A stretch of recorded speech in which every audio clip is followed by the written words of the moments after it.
Was AJ Styles versus John Cena an instant 5-star classic or a match inspired by a video game? Wesley, among others, have been released from the WWE, and did Seth Rollins' win against Cody Rhodes do enough for him?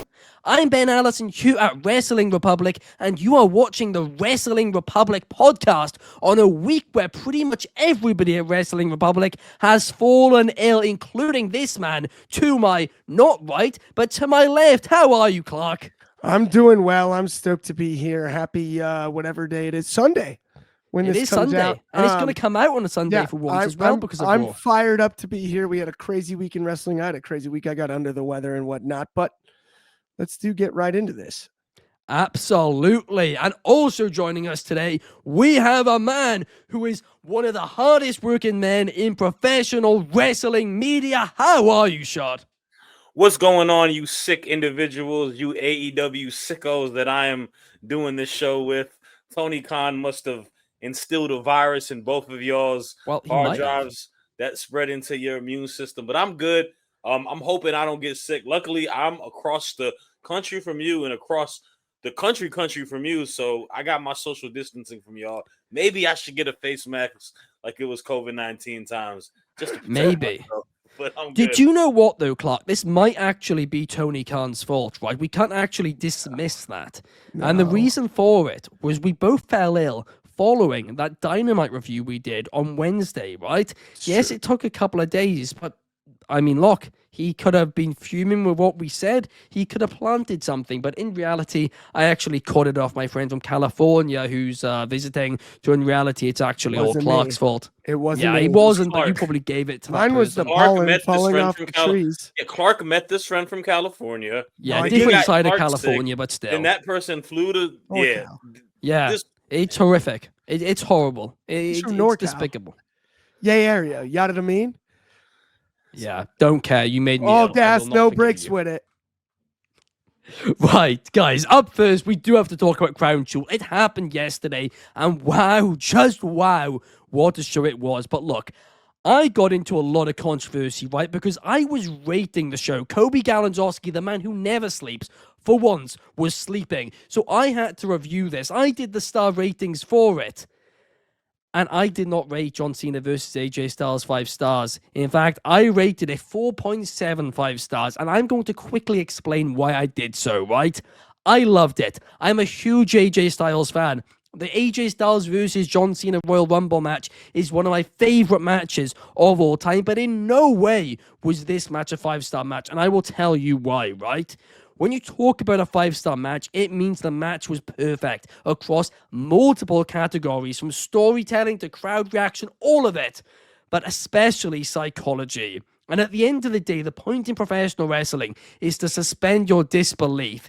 And this match did not necessarily do that. Why? Well, because they were hitting finisher after finisher on each other, and that just isn't realistic. Yes, it's fun, and to be clear, I'm not complaining about it, because for what it was, I'm okay with it. In fact, I enjoyed it, but I cannot say this was an all-time 5-star classic, an example of what professional wrestling should be modeled on, if there was this many kickouts. I just simply can't. I mean, they disrespected so many moves. So many. I don't want to say disrespected. That's a little bit mean. But look, it was too much for me, Clark. I can see you making these faces. I can see you're disagreeing with me. So you know what? Disagree. Go for it. You should actually talk to a psychologist about your inability to experience joy. This was. I enjoyed it. It's just not 5 stars. This was a Billy Joel concert. This was a Rolling Stones concert. They played the hits. Are you kidding me? Would you show up to hear the B-side of the album? No. All the best concerts aren't the ones where they play the hits. They brought back the old gear. Everybody filled the building to see the old nostalgic stuff. They turned back the clock. Are you kidding me? Both guys did an incredible effort. I've heard people talking this week about how Cena's all beat up from his whole career, and that's why he's retiring now. He went out there and looked as physically good as he has in the last 20 years. You need a time machine to see the last know about time that. he looked as good as he looked in this one. He executed moves we've never seen him execute. Moves that we believe during the 5 Moves of Doom era that he wasn't capable of. And guess what he was? Capable of delivering them. Perfect Sister Abigail, perfect Tombstone Pile Driver, all of those. John Cena looked excellent. He's got a deeper bag, as the little kids like to say these days, than anybody realized. And you know who also showed out? AJ Styles, arguably the best to ever do it inside the ropes. Are you kidding me? And here's what I loved the most about this. If you listen to some interviews this week, they talked about the match between Cena and Styles, the first big one. And I believe it was either SummerSlam or Survivor Series. So, well, it was Money in the Bank, but then SummerSlam was the first classic. They never left the ring. This one was another creative, genius match. Never left the ring. No one anticipated that. They did something different. Guess what they did this time? Something different once again. And that was deliver a bunch of finishers and a bunch of throwbacks and a bunch of callbacks. It's like seeing your favorite band play some of your favorite songs you almost didn't expect them to. Yeah, I'll agree on that. Had me, but that doesn't make it a perfect match. And this is why I believe it deserves 5 stars, is because it had me so wrapped up in it that until afterwards, I didn't even consider how many of the finishers were delivered. Oh, I disagree on that. I was laughing. No, I was loving it. It was like, what are they going to... You were laughing. When I was watching it live, I was sitting there going, what are they going to do next? Which one's next? Who's next? Shout out Goldberg there. Which one's next, though? Who's the next finisher that they're going to use? And, I mean, the Christopher Daniels stuff, the TNA moves, the Coquina clutch, things that AJ Styles employed. This isn't even just about John Cena. This is about AJ Styles, too. And AJ also this week announced that next year is his last year. Not only will we never see this again, I don't know if we'll ever see anything like this from AJ again. This was a moment in time, and that's why it deserved 5 stars in my eyes, Ben. Look, I completely agree with everything you said, right? That's fantastic. They played the hits. They did what they can do at their age, and they did it fantastically. It was so enjoyable. Don't get that twisted. I am literally saying it's 4.75 stars out of 5. But no way can you say that's the perfect wrestling match, because why? If you say that in 10 years' time, all the kids modeling themselves off this match, every match will just be finisher after finisher after finisher after finisher after finisher. Why is the qualifier for the finishers? First off, if 2 young dudes, your favorites, give us a 22-year-old and a 24-year-old, and they do that match, then yes, we mock it. But it's a moment in time. You have to view it in context. Well, hold on. Wait 1 second. We see people in their prime do it, and we give it 5 stars. If you can give a Will, not to that extent. If you can give Will, Will Ospreay matches are literally damn near the same. Nowhere near the same. Nowhere near the same. And I complain about that. I say Will Ospreay's biggest weakness is the fact that his finishes are weak because people kick out with them. But he's not doing all of this amount. Not this amount. I don't think your beloved young Zack Sabre Jr. should ever do an armbar again, right? That's Ronda Rousey's move. Oh, come on. He's the most realistic wrestler there is today. But Shad, look, what's your thoughts on this? This match is move the goalposts. This is a 5-star match. Sometimes we have to just appreciate the moment in time more than anything. Like you mentioned, it's the fact that from start to the handwritten introduction to AJ Styles, to, like Clark said, the TNA gear, just them staring off for the last time. This is the last time these 2 guys are ever going to get to wrestle each other. This was a week that we got to see a old Pro Wrestling magazine of AJ Styles in TNA and John Cena, Word Life Thugonomics, on the cover of it as the 2 best professional wrestlers in the entire world. And God, 21 years later, we are here, them facing off from a time that we never expected it, to them eventually crossing paths when AJ came to WWE, to where we are now. I had zero problem with how this match was produced. It was like just ultimate fun. It was just 2 guys going out there doing everything they needed to do. This match meant so much to them. This was just a beautiful letter to pro wrestling, to everybody. And that's why it's 5 stars. Not the thing is, no, it doesn't, because it can be perfect for what it is and still not be 5 stars because it wasn't a perfect match. Hear me out. Every match is different at the end of the day. We can give a Zack Sabre Jr. match 5 stars because it's technically one of the best, right? It's a chess match, have you be it. We can give a crazy TLC match with high spots and flips a 5 star because it brings the excitement to that. A match that happened on SmackDown with like Malachi Black and Damian Priest, like a hardcore match, was incredible, completely different. You not had 5 stars fireballs. either. Okay, what I'm saying is, like, the story makes you. They capitalize the story of the match to the nth degree. That's what I'm trying to say. You have to hold sentiment towards it, bro. Like, it has to be 5 stars for what it is. This was two guys at the finish line of their careers, going off for the last time, pulling every trick out the bag, entertaining an arena, having everyone go absolutely ape-ish for it. Like, it was. To your point, Shadi, I have a question for Ben on this. And I'm super curious. What could they have done? Okay, you know put what, on a Clark? 5-star match. I'll tell you this exactly now because I pulled it up while Shad was talking, right? Oh, he pulls because it up. I think there are 5 factors which make a 5-star match 1 star for each, right? The first one is fundamentals, which obviously they get 10 out of 10 for every time, right? They're not doing big botches. They're doing the symbols correctly, and they have been doing so for decades. Atmosphere, this match, full marks on that. Undeniably, the crowd was insane.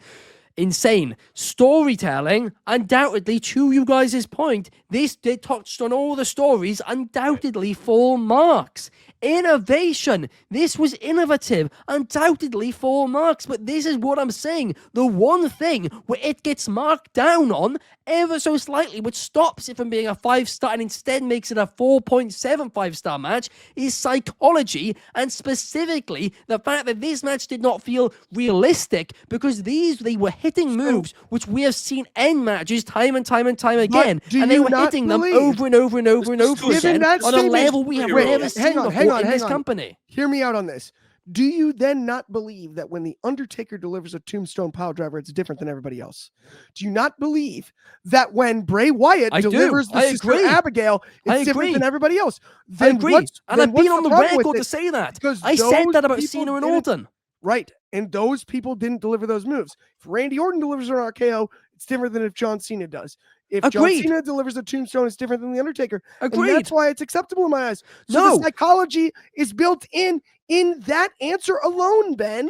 No, it's not, because I'll tell you why. Yes, it is. If this was a match, for example, between Randy Orton and John Cena, where John Cena hit an RKO, Orton kicks out, Orton then hits an RKO on Cena, and then Cena doesn't kick out, that then makes perfect sense. But in a match, or even if they hit one of the moves, even if it was just a Sister Abigail or something like that, or even 2 finishers each, the point was, I think one of them hit 6 finishers and the other one hit 8 finishers. Your problem is, right? My problem is the number. If it was 1, I wouldn't have an issue, because to your point, they don't hit it as well. But accept 8 is it's just not taking their, the mick. but it's not their finisher. Their move. It's not their move. Oh, come on, guys. It doesn't make that much of a difference. By the way, in your if head. Shawn Michaels kicks you in the chin, yes, it makes it's a difference, different but than not that much of a difference. Yeah, it's a huge difference. Every doesn't, single right? day if you're dropped on your head every twice. single time Jey Uso throws a super kick and somebody kicks out, we don't complain. But if I'm not complaining about the switch in music. I have this entire argument for that reason. If Shawn Michaels did, we would. If Shawn Michaels hits somebody in the jaw with a super kick, that's 1, 2, 3. When Jey Uso does it, we don't complain. If Jake the Snake Roberts hits a DDT, it's over. If anyone else does, we don't complain. I don't understand why we have to target Cena and Styles in this match just because they're older. They did exactly what Billy Joel would do, and that's fill Madison Square Garden, but they did it in Perth, and they play the hits, and the crowd loved every second of it, and that's why they deserve 5 stars. There is psychology. I normally agree with you on the rating system, but this one deserved it. Well, there's funny you should psychology say that. What they were asked about. It's funny you should say that I'm targeting this match specifically, because while this match did bring up all the specific issues I have, Clark, it's actually a bigger issue. And that is my take of the week. A perfect transition. Thank you very much, because my take of the week is that there are too many kickouts in WWE right now. And don't get me wrong, a few years ago, I had the same issue with AEW for doing this exact same thing. But WWE wasn't doing it, and I was glad about that. But over the past 18 months, it has gotten so much worse, and it has become a significant problem in WWE. Case in point, Cody Rhodes hitting a Crossroads, his finisher, off the top rope. That is a super finisher, right? And if anybody kicks out of that, there should be some controversy involved. But no, Seth Rollins kicked out of it clean, and it took me out of that match immediately. Because what wrestling is meant to do, it's meant to suspend your disbelief. You are meant to forget it's quote-unquote fake. But when suddenly big moves get kicked out of, you forget that. Don't get me wrong, in some big matches, having a couple of finisher kickouts, I'm all right with. But a one off the top rope or multiple in a match, it's just too much. Because nowadays, and I think this is a big issue now with why people are less entertained by in-ring wrestling, is that when wrestlers are going to set up their finisher and failing, it doesn't seem as dramatic as it once was. Now the dramatic part is when they kick out, and there's so many kickouts, and it's just not as fun anymore. Yes, the industry evolves, but this is evolving in a way which is not sustainable, because what's going to happen in 10, 15 years? What, we're hitting 15 finishers a match? That'll make it a video game. It won't make it so your disbelief is suspended. And that is my take of the week, lads. What's your thoughts? I've been in agreement for a long time. I thought putting the super finisher in the video game was actually frustrating when it happened, because it implies that the finishing move has been devalued. And you mentioned video games. It literally implies it, right? Finishing move, it's in the phrase. It's called a finisher, not a exactly false finisher. Mm-hmm. Right? It's not like your. I remember when I was a little kid, before it was quote unquote named a finisher. My dad explaining to me as we're watching Sean and Brett. Remember, if he hits the sweet chin music, that's his. He used to call it the key move. That was his key move, right? That's his key move. If he hits the sweet chin music, that's his key move. You work hard to get right? You work hard to get that bar up to get the main. It was a special in the video game. It didn't even used to be called a finisher. It used to be called a special move in the game. And to your point, the amount of false finishes and the amount of kickouts are interesting. Now, on the flip side of that, Ben, the other one I'd present to you is the day that Sami Zayn hits a blue thunder bomb and actually pins somebody. I will they count to 3. I'll lose my mind. That'll be the happiest day of my life. Well, have you not watched SmackDown in the last month? He's won 4 matches with a blue thunder bomb. I know. I've been saying it for years, and that's the funniest part to me is the finisher's the haluva kick. He had the most kickouts at 2.5 in the history of a move. You go back and watch ROH tape too; it gets even wilder. Now we're putting over the blue thunder bomb. Part of that to me, though, is the lore has been gone. I think the idea of the finisher, I'd rather go back to the key move, or like a little bit like if you're a boxing fan and you look at Joe Frazier, you just can't let him land the left hook, right? Conor McGregor in MMA, you couldn't let him land the straight left. You can't let Poatan land the left hook. I want the finisher to feel more like that. And that's where you have guys like Gunther and you have guys like Bryan Danielson that can end a match multiple ways. Yes, I love that. And I think that there's a broader conversation about this in the future for sure, Ben. And you're going to love this, Clark. I think there's 2 main culprits here, right? One of them is Cody Rhodes. I think he came back to the company, and that was a big trend. He brought back these false finishes with him. The other one being CM Punk. I mean, look, the first time where I really noticed this was a big issue was the steel cage match between Seth and Punk on Raw last year. And I was like, look, they kicked out of each other's finishers, I think, 3 times on a Monday Night Raw. What is going on here? But Shad, I'm interested in your perspective on this one. Yeah, I mean, it's hard to disagree with you on that point just because it gets done so often, and I think that's where you lose the intrigue or importance of it. I feel like in a certain situation, it needs to be kind of produced in a match where it's a tale of a story.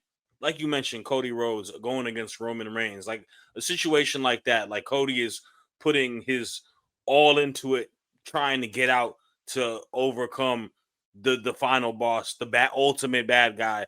Very like movie centric, very superhero centric. A superhero going against a villain type of dynamic. But when we kind of do it regularly, when we do it in multiple matches on a pay-per-view, PLE, when we do it just on televised matches on weekly Raws, SmackDowns, it waters it down for sure. And I don't disagree with you on that. I feel the producers in pro wrestling have been lacking a lot, to be honest with you, because to that point, I think there is a lot of cookie-cutted matches. A lot of people find stuff that they like and they just copy the same script. And I noticed that in similar matches, similar fashions, similar spots through different matches, right? Even like a table spot. That's something that you would hold for one specific match and keep it at that. You wouldn't do it in a couple matches throughout the entire night. And that's where I feel like producing the script of the matches has become so lazy. I think WWE, even to a sense, has been more always focused on the talking aspect, and they have been kind of lacking on the production value of matches as of late. And like you mentioned, look, people call it a spade a spade. People gave a lot of flack to AEW on a lot of this, right? I think AEW compared to WWE, crazy enough, has been a little less than what WWE has done with the kicking out of finishers, depending on what type of match. Like, maybe Ospreay's matches a little bit, but like some certain matches, you see it being a little bit different, and that's kind of where I don't disagree with you on that. I feel like there needs to be, it's just got to weigh it out a little bit better. Yeah.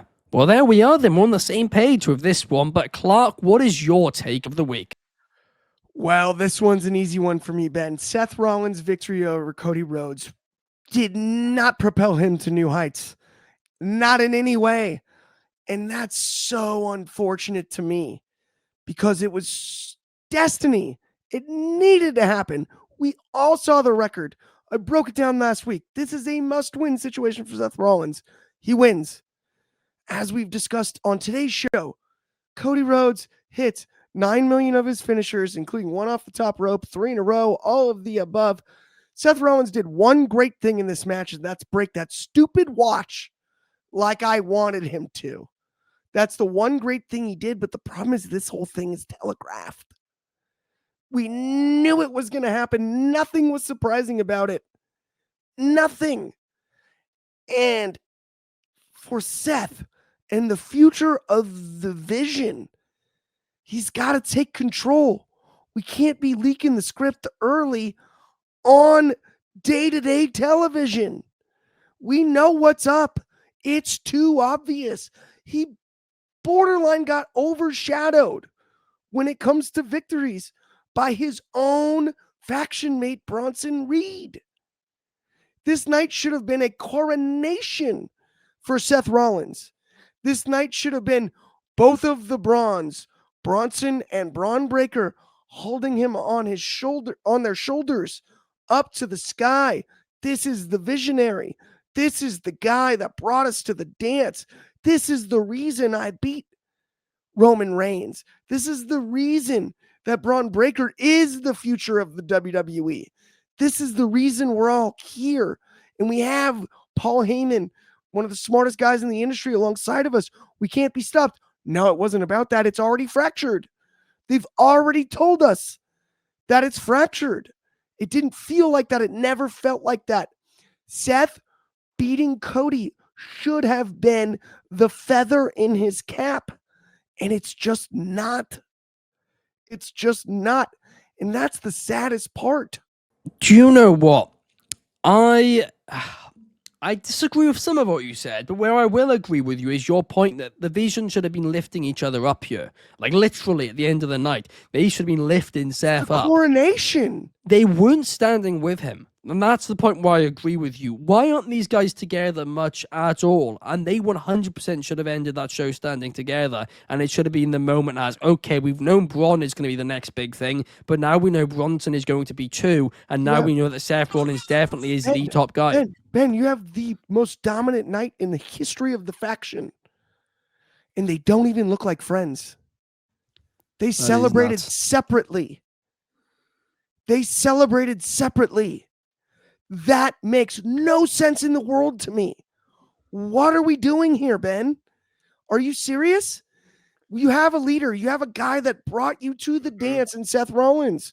He Mhm. brought Paul Heyman to the dance. Mhm. Go back and watch Mania Night 1. He brought Mhm. Heyman to the dance. And They don't know what to it's do with this faction. fractured early. And it's telegraphed, and it makes no sense because there's an amazing story to be told. Mhm. Celebrate, show that Crown Jewel in Perth, Australia was the Vision's night. It never felt like that. And they had the 2 biggest wins on the card. He's not wrong. He's not wrong at all. And it's the dynamic of the Vision. Like you mentioned, they don't feel it's the weirdest thing in all of professional wrestling. Like they feel like the Seth Riders. I'm sorry. Like they are the Seth Riders. That is their name, and that is how I feel about them. 100%. On paper, they look amazing. They have just absolute studs all across the board, killers on the board. They get everything right within like how they win matches and all that, and nobody cares at the end of the day. And I truthfully don't know what it is. It's just a cohesive unit. Maybe it's just the fact that they don't have the guys that click together. But like I've said, man, the only person that has benefited in this faction is Bronson Reed. Nobody else has benefited at all. Seth doesn't feel any more important. He, like you mentioned, he just beat the thorn in his like thigh, right? He got that thorn finally out after all this times. That was Cody Rhodes, 22-0. I don't even know what the record is, right? 1-22 now. Yeah, right. So he finally got the victory over him. It doesn't mean anything because it's for some big, massive belt that nobody cares about. It's for some bling bling ring that he'll probably never wear. He never wore Cody's watch. He'll never wear that ring. That's the truth, right? And nothing progresses from this because these guys are separate world champions. So there's nothing. It's not like he took Cody's belt and nothing to it. Like it should mean more, but it doesn't mean a lot. And then, yeah, man, I agree. Like, I feel like him beating Cody should have been a storyline for where he got Cody's Universal Championship. Truth be told, after all what he did for him being his shield at Mania to where we are now, he should have been the one to get that belt off of Cody Rhodes. This other world championship, it doesn't mean anything. We know it never meant anything. Yeah, but they need it to mean something because they need 2 world titles for both shows. So that's why they've done it. But they have to do that for their networks. Now they it's got too 3. vital for their business. For 1 week, they got 3. Remember, they put a different belt on him. It's because the different belt's ridiculous, but it's Cody got the belt that matters because that was the belt Roman had for 907 days. And they knew they couldn't merge them long term because the networks weren't happy, and that's where most of their money as a company comes from. And that's the issue. The only saving grace for that belt to mean something is if they give the belt to someone of high magnitude. Roman needs to get that belt. Yep. Oh, I agree with that. Sure. Roman needs to beat Seth and make that belt mean something again. That's the only way that belt gains any avenue of stature. I love Seth Rollins. I think Seth Rollins is without a doubt arguably the most like he's like the guy in the Shield out of the 3 that has put wrestling on his back maybe out of all 3 of those guys, right? It's, at least for the WWE's sake. Moxley has did what he did in pro wrestling out of it, but he is not the star that Roman Reigns is. He's the side. I always say it, bro. I say it on every show. Seth is the plan B option to anybody they put him against. He was the plan B option to Cody. He's the plan B option against CM Wasn't Punk. Last night, was he? But it does. They don't. The fans don't care about that. Here's the thing where I disagree with you guys. I think Seth Rollins' victory over Cody was enough for Seth Rollins. But where I do agree with you guys is I don't think last night was enough for the Vision. The Vision part's where I agree with you. I don't agree on the Seth stuff. I think this did enough for Seth. I think he's made him feel bigger. You know what this is? Hold up, Clark. You know what this is? If it doesn't benefit the Vision, then it's even. At worst, then he stayed the same. Clark, you know what this is? Say the Chiefs lost week 1 to the Chargers this year, right? Right. And then the Chiefs beat them in the playoffs. Boom. It's an exhibition win, bro. Yeah, it means nothing. It means nothing. It's not for the championship. Nothing. I'm with you on that. It means nothing. It doesn't. You're still pinning Cody Rhodes. Nothing. You're still pinning Cody. Well, And that does mean something well, in not this only day that, and age. It does. I mean, even I go This to year, the Cody lost you know to what, Cena. You know what made it Yeah, worse to me is, by Reigns, the way, Cena are the two people he's lost to. when it comes to what's going on with Seth, you know what made it worse to me is you watch that post show with the crowd just dogging him. Mm-hmm. The sun's not out. They're mocking him in Australia, man. They're mocking him. They're He's a making heel. fun of him. Biggest night of his career. No. They need to stop the stupid song and they need to figure out what's going on with the vision and change some things because genuinely, it didn't move the needle anywhere. They need to change the song. I agree on that part. When everyone, by the way, you know what the weirdest part to me is? Everyone's going good on Cody for putting him over. Shut up. Stop that. That's ridiculous. Before this turns into a Cody argument, Shad, I want to know what your take of the week is because I know where he's going to take this, Shad. I know where he's going to take this. What is your take of the week? All right. Well, this week we learned that the WWE and WWE fashion had to make some hard decisions. Maybe not. It may be easy for them, but they had to make the difficult decision with releasing talents. A lot of, up and coming names that we've got an opportunity to see on episodes of Evolve, on the LFG program, and NXT are no longer with the company. One in particular that is the glaring name on that list, the biggest star on that list, and that is one Wes Lee, now known as Desmond Xavier. He was released by the WWE. And my take this week, the WWE should have given the due diligence to Wes Lee, get on the main roster, and showcase why you can accomplish what you did in NXT on a Raw or on a SmackDown. I have the most confidence in Wes Lee on that NXT roster to jump onto the main roster if given an opportunity. This is a guy who is the captain of adversity. He came into the WWE as a tag team act. His tag team partner got released. What does he do? He becomes a main stage single star. He becomes a historical, if not the best North American lineage champion NXT history. He is one of the biggest baby faces in that company. He goes through a massive injury, a hard moment for fans, tears coming down a lot of people's eyes, comes back, bounces back, does what he needs to do. And they put him in a weird faction of green talent, try to turn him heel. He got a moment to go against his friends in MSK. He had to overstay his welcome in NXT. And it is a complete travesty that they didn't give this guy an opportunity to go onto the main roster and do what he does. When Ricochet got let go, I think Wes Lee is someone that should have got called up immediately and been the perfect mid-card guy that does all the athletic stuff, is a mid-card savant, will give you a phenomenal match versus anybody. You can give him the IC title. You can give him the U.S. champ. He can make people look good. He could have been a solidified hand on the main roster in a company that could really, really use mid-card guys right now on Raw or SmackDown. He could have filled the void. And you know what? I have confidence that he could have got a steamroll chance as a babyface. Had a similar story to someone like a Daniel Bryan if given an opportunity, given the chance, given the backing. Like, he holds that much potential. And for them to just cut him loose, let him kind of just rot away in NXT till he was damaged goods and say, you know what? Here's the door. It's complete BS. And it's my fear of a lot of stuff that may potentially happen in WWE, man. The men's roster on NXT is weak as heck. And now you only get weaker by letting go of Wes. Like, I don't have a whole lot of confidence on what the future may be on the men's side. But yeah, man, that is my take. Wes Lee should have not been fired, and Wes Lee should have been called up onto the main roster. I agree completely. I could not agree more, and I have to add even further. Shad, you're so spot on. I'm going to give a little revisionist history here really quickly.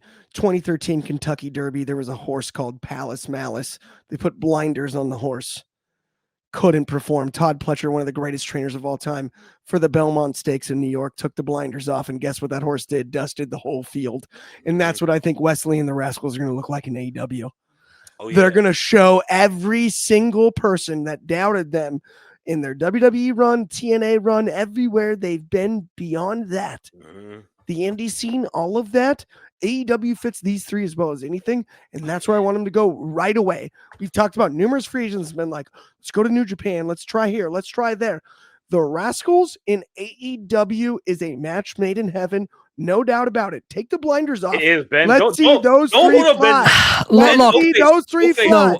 Take the blinders off. Like I'll say why. You need a trio. I'll say why. Take the blinders off. I'll say why for a second, because you're Take right, the Shad, right? blinders There is a away. trios division, but here's the thing. If they sign now, I think it's a great signing, right? But ultimately, yes, they need trios, yes, they need tag teams right now, but I don't think they'll stand out as much in AEW because there are similar tag teams and stuff like that. Like maybe not similar trios, but similar tag teams. As much as, I'm not saying they shouldn't go there, I'm saying they should, and they should certainly sign them. But I'm just saying, to Shad's point, I think Wesley would have stood out a lot more on the main roster than he will in AEW. And that's what frustrates me here. That's what I mean. He could have been a big star, and they have fumbled him. And that's what this is, a fumble. That's what I mean by take the blinders off. Let him see the other horses. Take the blinders off. And in AEW, he can see the other horses. And I'll tell you what, if you let those three compete, if you let those three compete, but he hasn't been able to see the other horses. There's so many other people like him in WWE too. I mean, Mike Bailey, Kevin Knight, Evans. Ricochet. Far better talker than Mike plenty Bailey. of that Far in better WWE. talker. Oh, he is. He's a better talker. He's a better star. But my point is, there's a higher ceiling for him in WWE than I think there is in AEW. I hope I'm wrong. I hope I'm wrong. If you listen blinders off. To Clark's point, the trio's belt needs a division. There is not a legitimate division in TAC right now. They did it initially with the Hurt Syndicate. Obviously, they lost the belt. The ops, come on, man. We know what the ops are. They're gonna break off because Samoa Joe is gonna probably take some time off, and he's more best kept as a single superstar. I love Hobbs. He should be in the mid-card picture. Shibata is incredible. He should be a good hand for wrestling. I don't think he's a tag guy or he should be a champion. You got teams like LFI. They could potentially win the belt this week. If they do win the belt this week, that's a solid heel team. Sign MSK. Trey Miguel, Zach Wentz, Desmond Xavier, they will light it up and they can really control that division. MSK versus the Hurt Syndicate. And let him see the other. I agree. They should sign them. Let him compete too in a way that he was unable to in WWE. Yeah. I mean, the thing is, they didn't send him out there. He won't stand out as much. He really won't, guys. He didn't I'm telling you. stand out when they never sent him out there, Ben. When they did send him out there, he did stand out. He did. That's why I agree with Shad. It is an absolute travesty that this man was not called up to the main roster because he is different to everyone else they have. Yep. He has a really high ceiling, and it is a joke that he was fired. I agree. Sure. And they didn't even. The other thing is this, though, since we're talking about it, let's take away the main roster for a second. You have such a borderline garbage men's division on NXT. Why was he not used? Terrible. Why was he not used? I think he was injured, wasn't he? I don't think he wasn't used. I think he's been injured, and as soon as he's healed, they just released him. Why have been doing Tuesday nights a long time. People when they're injured? I think he just healed, and they immediately released him. I think that's what. No, he's wrestled in this calendar year. In the last couple months, I think. Yeah, he's been the manager for the. No, he should have been a top babyface during this era of NXT, which they don't have, and he was never treated as such. Yeah, he's had a back. He's had an on. Oh, so apparently he's had a reoccurring back injury for the past 2 years, which is why he struggled to be cleared for long amounts of time. So if that's true, maybe that's why they've done it. Maybe he just couldn't stay healthy. Is that why? Is that also why they? So hold up, because I want. I guess that's why he was managing, because they were trying to keep him on screen while doing it. So let's step away from him for a second, right? Let's talk about another person that was released also, because she put a very telling tweet. Yep. The very talented Stevie Turner, who has had to be a manager on a Tubi show. Sorry, nobody watches it. Yep. Also, she's had to been the getting coffee for The Rock's daughter, right? Arguing with Robert Stone, and the first thing she tweeted this week is, God, I'm so happy I finally get to wrestle again. So she could wrestle clearly, right? I think maybe they didn't rate her as a wrestler, which is, it sucks and I disagree, but I think that's in this case maybe what's happened. Wow.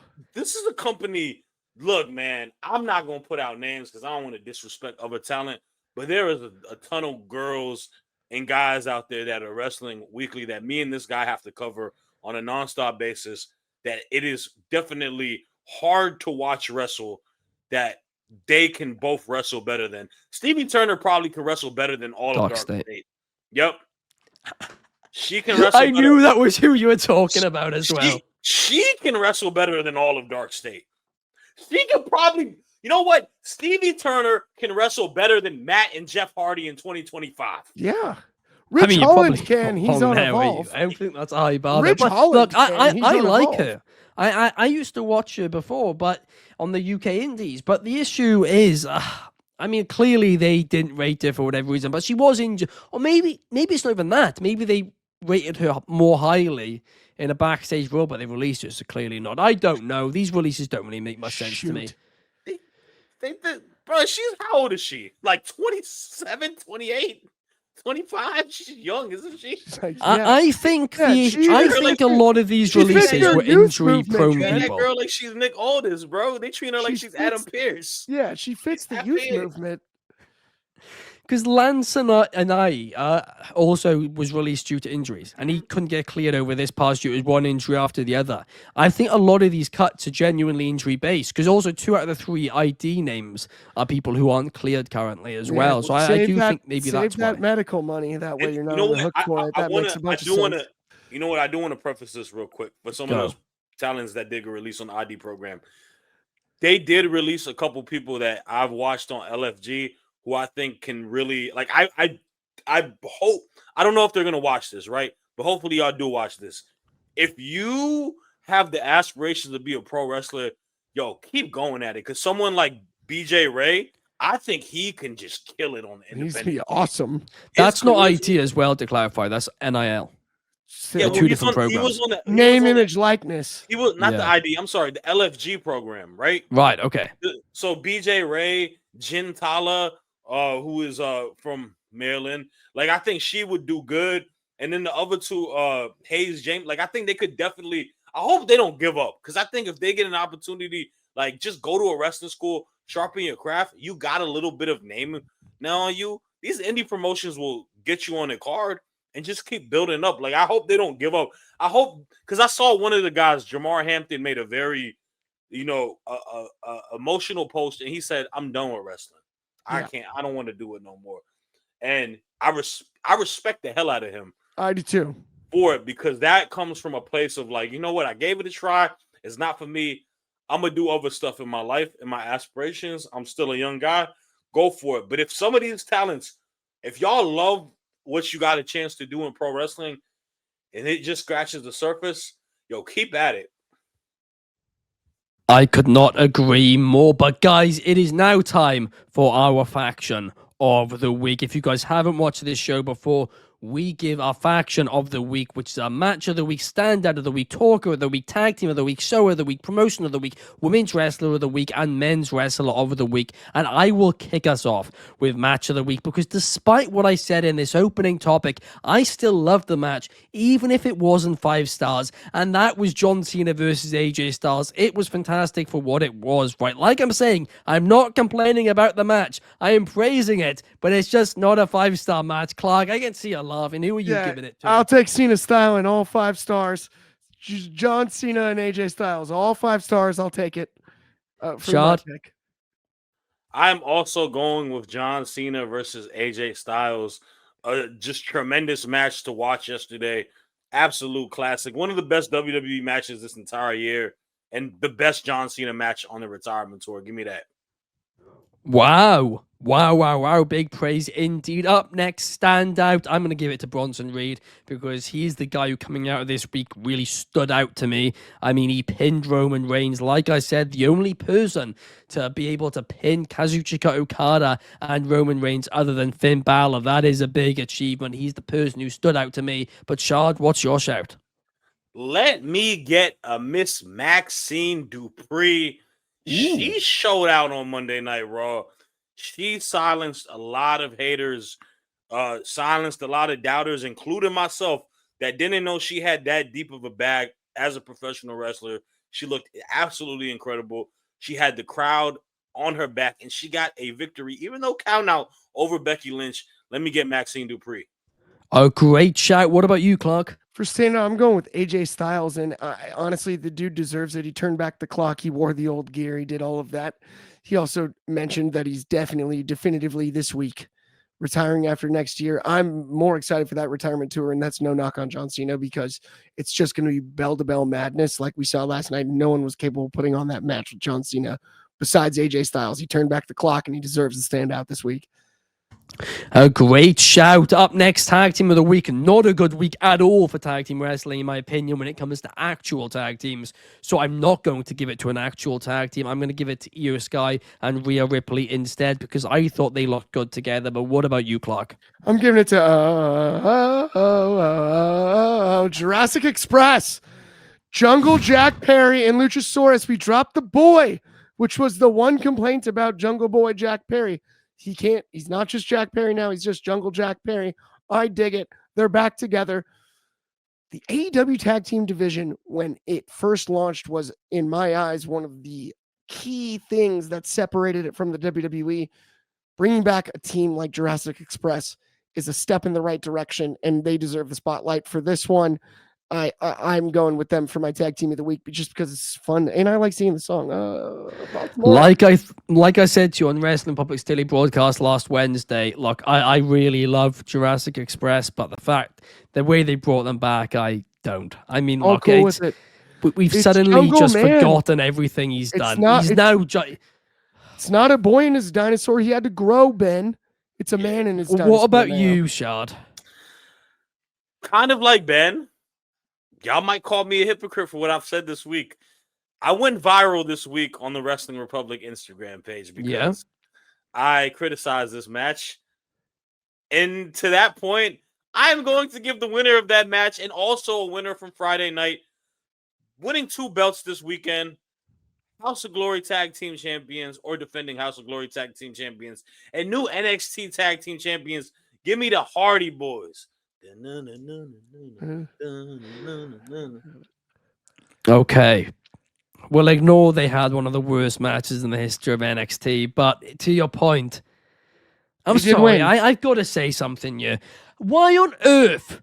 Because you guys are the two NXT guys he too. ate the W. No, I'm actually heated about this. Why on earth is the tag team champions on the developmental brand a combined age of 99? Because there is not any good men's wrestlers on NXT. By the way, Ben, for your ageism thing, if they put the Dudleys in the ring with them, it's 206. If you do all 4. Do you know who they had to wrestle, Ben Allison? For the NXT tag team titles, 206 is the combined age. Fantastic. Did you see the team that they beat, and did you see them wrestle? And did you realize why were they even the tag champions in the first place? I did, and I thought they sucked, but guess what? I actually thought the Hardys were worse in that match. No. I did. Still the Hardys. No. I think they were more responsible for more of the matches than even Dark State were, and they weren't good either. The Chase Claypool looking dude botched so hard in that match. They looked hard. Well, fair enough, but up next, talk of the week. I'm going to go with Seth Rollins because I thought he had a few really good emotional promos this week. I thought his character work looked really, really good, and his promo to end Crown Jewel was fun as well. What about you, Clark? Give me Samoa Joe because unlike me, he doesn't have to get animated. He can talk at a level like this and still deliver really impactful statements in his promos. So unlike he doesn't have to get super emotional. I'm going to give Samoa Joe my talker of the week because he nailed it against Hangman. It's ASMR with Clark there, but what about you, Shad? Who's your talker of the week? Let me get Jey Uso, and let me tell you why. I thought the promo exchange between the Usos and CM Punk on Monday Night Raw this week was great. I liked it a lot, but I want to highlight post-match Roman Reigns and Bronson Reed. The moment between them and Jay just telling Jimmy, he always going to just do him. He always like that type of like level of like, it brought me back to the roots of this bloodline between Jay and Roman and everything with Jimmy tied to it. I thought Jay did a phenomenal job speaking this week. I got to give it to him. A fantastic shout. There's no doubt about that. As for show of the week, Crown Jewel for me, easy choice. The only real pay-per-view this week, and it was a banger. What about you, Clark?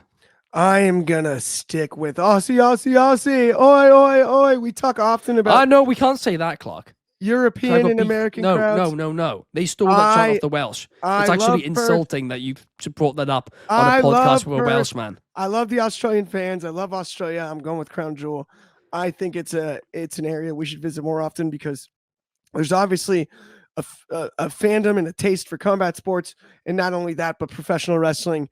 It was nothing short of delightful. Treated the hometown people like hometown people. I mean, Grayson Waller doesn't get a cheer like that anywhere else in the world. And yeah, Crown Jewel for me. No, look, their fans, they just copy the English chants, and in that case, a Welsh chant. It's really brutal and awful. But Shad, what about you? What's your thoughts? My pick for show of the week is the same as y'all. Crown Jewel, man. Like you mentioned, it was the lone premium live event this week, and I didn't hate anything about it. I thought everything delivered for the most part. So yeah, I got Crown Jewel. There we are. We're on the same page. As for promotion, I'm going to go with WWE. What about you, Shad? I'm going to go with the WWE. I thought they hit on both mainstay shows, Raw, SmackDown. Both shows were incredible. I thought Crown Jewel was great as well. Was the best of all of them. And then NXT was really bad. But you know what? AEW, I don't think they did a whole lot. There wasn't a lot from the little promotions and whatnot. So yeah, I'm going to go with WWE. Clark? Oh, yeah, hit me with WWE as well. Oh, a clean sweep. It makes perfect sense this week. Yeah, I'd love to give it to AEW, but I get trashed in the comments enough already, so I'll let it happen. As for Women's Wrestler of the Week, I'm going to give it to somebody who really has had, maybe the best year in professional wrestling history, and that's Stephanie Vaquer. Absolutely unbelievable breakout year in WWE. What about you, Clark? For Women's Wrestler of the Week, I'm going with Mercedes Moné, the CEO. And you know why? Because guess what? Kaden Carter is awesome. Lacey Lane, I love the new name and everything. The match was great. 10 belts. Guess who we talked about all through the middle of the week on a giant international pay-per-view week for the WWE? Mercedes Moné. She was the fodder for discussion all week. And the reason is you can't take your eyes off of her. CEO could win Women's Wrestler of the Week almost any week. And she deserves it on my end this week. Fantastic shot. What about you, Shad?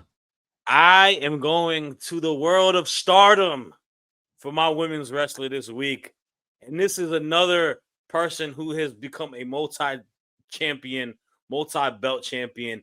And that is someone who wrestled Mercedes Moné this year. That is the oh-so-talented Hazuki.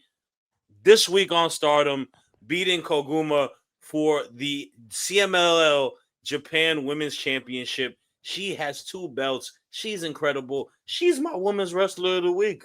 I haven't seen that match yet, but I need to check it out. That is for sure. Up next, men's wrestler of the week. Again, despite what I said earlier on in the show, it's got to be AJ Styles. He had a fantastic 6-man tag team match on Monday, and then, of course, that banger of a video game bout on Saturday as well. What about you, Shad? Let me get the hometown kid getting a career-defying moment, beating the tribal chief Roman Reigns. Let me get Bronson Reed. That is just magnified over anything that any other men's wrestler has done this week. I got my dog Bronson with the men's wrestler of the week. Fantastic. And to wrap things up, Clark, what's your pick? Well, if you know me, you know I'm a diehard Ocean's 11 fan, so I'm a fan of thievery. Give me the tribal thief as well. I'll absolutely take Bronson Reed this week. Hometown kid gets it done against the tribal chief. Roman Reigns in Australia. If we find a smaller island in the Isle of Samoa, it might be different. Samoan street fight as opposed to an Australian street fight. But home field advantage pays off for Bronson Reed, and he deserves Wrestler of the Week. What a crowning moment, and what a match he put on. He deserves more credit. A lot has been talked about as far as who else is involved around the storyline. Bronson Reed looked outstanding against Roman Reigns yesterday and deserves credit for it. He absolutely did. Right, guys, I'm going to wrap this up because I really need to sneeze and blow my nose. This cold is starting to get back on top of me again. But thank you, Shad. Thank you, Clark. And thank you to everybody who watched. Make sure to leave a like, comment, and subscribe. And check out Wrestling Republic's daily broadcast live every day at 8 p.m. UK, 3 p.m. Eastern, and 12 p.m. Pacific. See you guys in the next one. Peace.